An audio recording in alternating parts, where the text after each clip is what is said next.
Queen Nisara of the Elythrian Spiral married a human because the galaxy demanded it. At 29 cycles, she had ruled longer than most monarchs of her species ever would.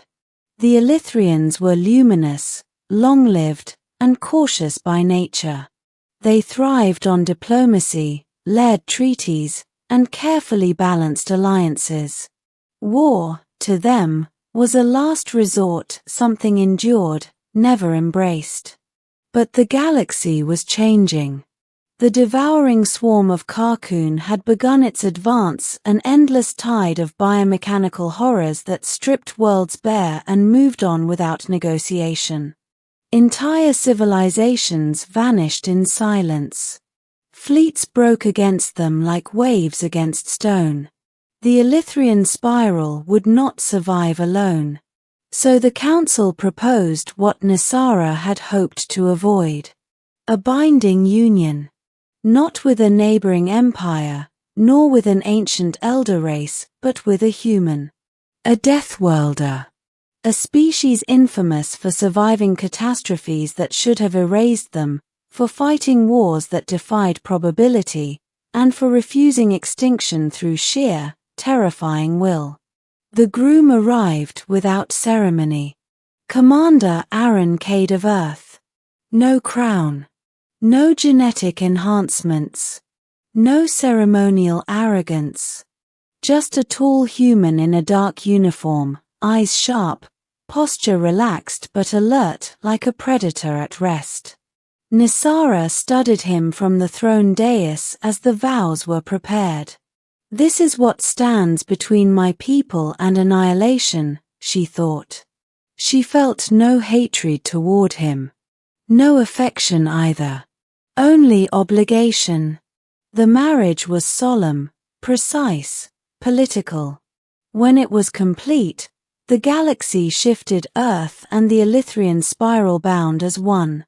Aaron bowed to her afterward, placing a fist to his chest in an old Terran gesture. I will not shame your crown, he said quietly. Nisara inclined her head. See that you do not. Their early days were distant, respectful, restrained. Aaron did not attempt to claim authority. He did not demand space beside the throne. He observed, listened, learned. He studied Elythrian customs with genuine interest, asking questions that revealed curiosity rather than judgment. Nisara appreciated that. Still, she did not trust him. Humans were unpredictable. Their emotions volatile. Their capacity for violence legendary. She assumed his reputation had been exaggerated, stories inflated by fear. That assumption died when the Carcoon arrived. The swarm breached the outer spiral without warning. Dozens of worlds fell within hours. Elythrian defense formations collapsed under relentless assault, their elegant ships torn apart by brute force tactics that ignored losses. Nisara stood in the war chamber as casualty projections rose beyond comprehension. We cannot hold them, an admiral whispered. Not like this. The council turned not to Nisara but to Aaron. He stepped forward calmly, eyes locked on the tactical display. You're fighting them wrong, he said. Nisara's bioluminescent markings flared. Careful, human. You speak of a war you do not understand. Aaron met her gaze without flinching. I understand extinction, he replied. Earth's faced it more times than we like to remember. Silence filled the chamber. The swarm feeds on predictability, he continued. On fear. On attrition. You try to preserve fleets. Humans trade fleets for time and turn time into victory. Nisara hesitated. What are you proposing? Aaron's jaw tightened. Total integration, he said. Put Terran commanders in charge of joint task forces. Let us fight the way we know how. That way, Nisara knew, was brutal. She closed her eyes for a heartbeat, then nodded. Do it. The first joint battle rewrote Elithrian history. Terran ships surged ahead of Elithrian lines, engines screaming beyond safety margins. They charged directly into swarm formations, detonating explosive-laced hull plating, tearing gaps through enemy masses. Elithrian commanders gasped as human vessels deliberately sacrificed themselves to cripple swarm nodes. That's madness, someone cried. Aaron's voice cut through the comms, cold and focused. Pressure creates opportunity. Push through. On planetary surfaces, Terran soldiers deployed without hesitation, fighting creatures twice their size, adapting to corrosive atmospheres, using terrain as weapons. Wounded humans fought on. Broken humans crawled forward.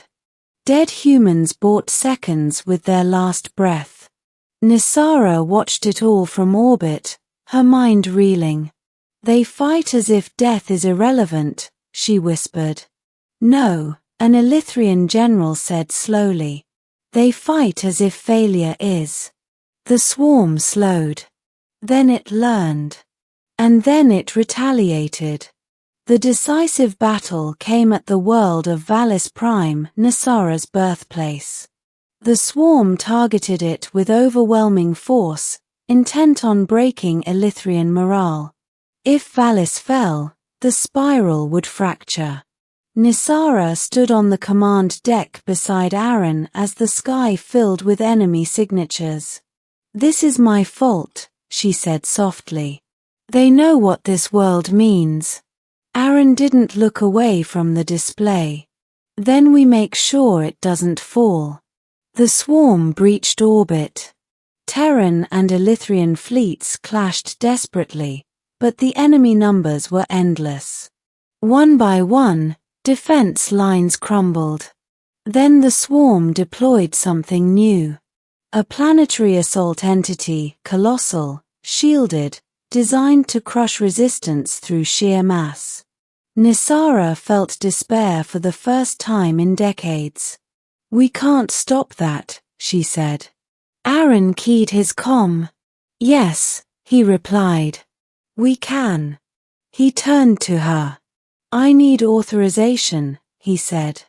For protocol Rs. The name meant nothing to her. But his expression did. What is it? She asked. Aaron hesitated just once. Every human ship. Every weapon. Every reserve. Focused through me. Nisara's light dimmed. Through you. I'm the anchor, he said. That's how it works. She stared at him in horror. You'll die. Maybe, Aaron replied calmly. But so will the swarm. The chamber fell silent. Nisara felt something fracture inside her, not fear, but clarity. She took his hands. I married you for duty, she said, voice trembling. Do not make me rule alone. Aaron squeezed her fingers once. You won't. She gave the order. Protocol Rs activated. Terran ships rerouted power, life support, shielding, propulsion into a single focused command lattice centered on Aaron's vessel. Energy surged beyond theoretical limits. Sensors went blind.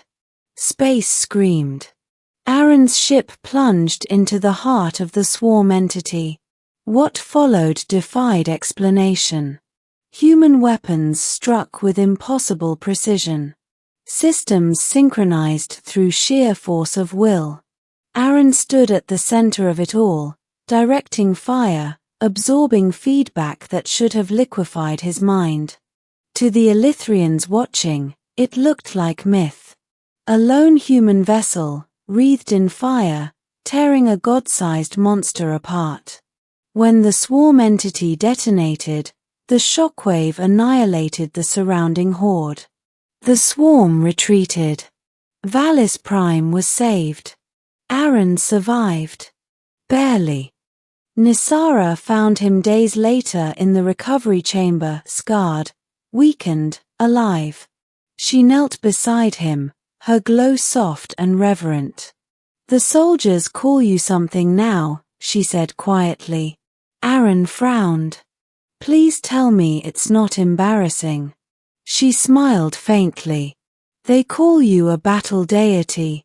He laughed weakly. "That's definitely embarrassing." Nisara took his hand. "I thought I married a weapon," she admitted. "A deterrent. A symbol." She met his eyes. "But I married a legend." Aaron squeezed her fingers. "No," he said. "You married a human who refused to let your world die." Across the galaxy, the story spread. Of a queen who chose duty. Of a human who became myth. And of a Deathworlder who rose, not as a god, but as the embodiment of humanity's oldest promise. We endure.